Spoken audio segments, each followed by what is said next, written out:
Look, if you're thinking about building a startup brand in Vietnam, you're looking at one of the biggest opportunities on the planet right now. Seriously. But here's the thing. The clock is ticking. So, this is your playbook. This is how you're going to win in this incredibly dynamic market by 2026.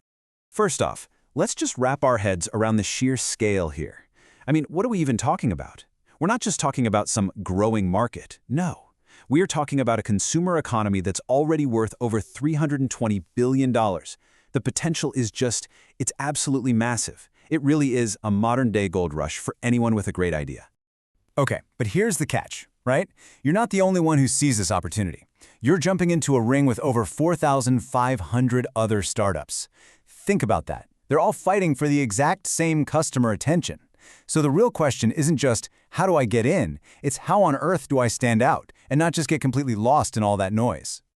All right, so to answer that, we're going to break it down into 5 really clear stages. We'll kick things off with Vietnam's startup gold rush. Then we'll dive into your brand's core foundation.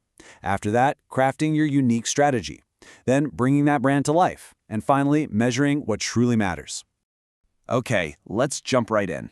Part 1, Vietnam's startup gold rush. We're going to talk about why, in a market this crowded, your brand isn't just some nice-to-have, it's literally your most important weapon.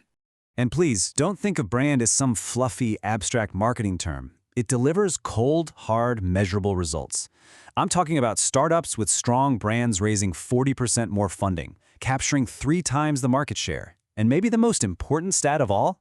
A staggering 87% of consumers in Vietnam say they prefer buying from brands that actually align with their personal values. That right there, that's your competitive edge. And this really gets to the heart of the biggest shift happening in the Vietnamese market right now. The old game of just being the cheapest, that's over. That race to the bottom is done. Today's consumer is way more sophisticated. They're looking for brands they can trust, brands that are crystal clear in their message, and, this is crucial, brands that genuinely get and respect the local culture. So, the big question is, how do you actually build that trust? How do you make that cultural connection? Well, it all starts with getting your brand's foundation right. This next part is all about answering the single most important question: why? Okay, so what even is a brand, really? It's so easy to just think, oh, it's my logo, it's my colors, but that's not it. At its absolute core, a brand is a promise. Plain and simple. It's the promise you make to your customers about what they can expect from you every single time. It's that gut feeling they get when they hear your name. And building that promise, it really comes down to 3 core pillars. First, you've got your mission. That's your why. Why do you even exist? Second is your vision. What's the future you're trying to create? And third, your values. These are the non-negotiables, the filter for every single decision you make. You nail these 3 things, and you've got your brand's North Star. All right, once you've got that foundation locked in, it's time to move on to part 3, crafting your unique strategy. This is where the rubber meets the road. It's how you take that big why and turn it into a real plan for winning over the Vietnamese customer. And listen up, because this is probably the single biggest mistake I see companies make, especially foreign ones. They think Vietnam is one single market. It's not. It's dozens of them. I mean, the needs and desires of a young tech worker in Ho Chi Minh City are a world away from a farming family in the Mekong Delta. If you don't get this and segment your audience deeply, you're basically setting yourself up to fail. And a huge part of that is knowing where your specific audience actually spends their time online. It's not a one-size-fits-all thing.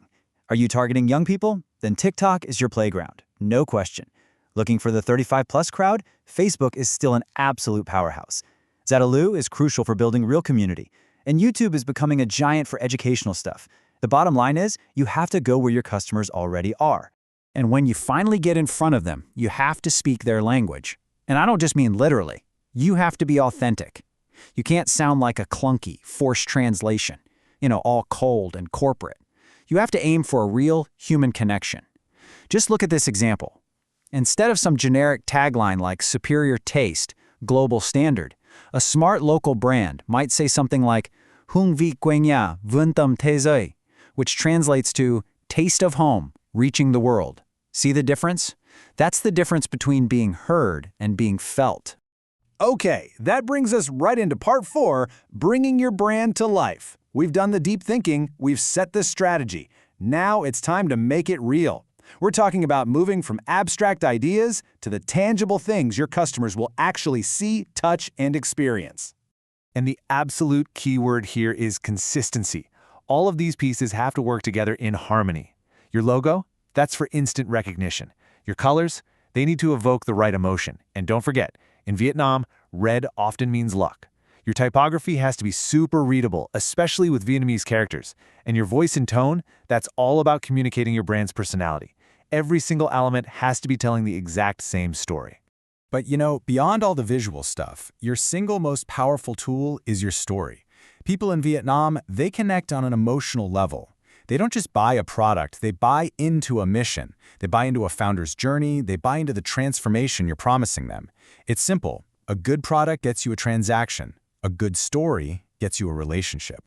And the impact of that relationship? It is huge. The data doesn't lie. Brands that nail consistent, authentic storytelling see 3 times higher engagement from their audience. To put it another way, storytelling just plain converts. All right, finally we're at part 5, measuring what truly matters. Because let's be honest, a brilliant brand strategy is completely useless if you have no way of proving that it's actually working. You've heard it before. If you can't measure it, you can't manage it. So, there are really 4 key areas you've got to be tracking. First up, brand awareness. Super simple. Do people even know you exist? Second, brand preference. When they have a choice, are they picking you? Third, customer loyalty. And you can track this with Net Promoter Score. The question here is, are your customers just satisfied, or do they genuinely love your brand? And finally, brand equity. Basically, what's your premium worth? How much more will people pay just to get your brand over some generic option? So I'm going to ask you directly, right now, do you know your brand's Net Promoter Score? If the answer is no, or I'm not sure, that's your homework. Seriously, it is the single most powerful predictor of customer loyalty and your future growth. You need to start tracking it, like yesterday. When you zoom all the way out, it really all comes down to this one idea. The startups that are absolutely crushing it right now, they aren't just building products, they're building movements. They are so incredibly clear on their mission that they start to attract a whole community of people who don't just buy from them, they believe in them. And that brings us right back to where we started. In a market with more than 4,500 competitors, all screaming for attention, you have to ask yourself one final critical question. Is your brand building a real, genuine movement, or are you just adding to the noise? Honestly, your answer to that question is going to define your success or failure in Vietnam by 2026.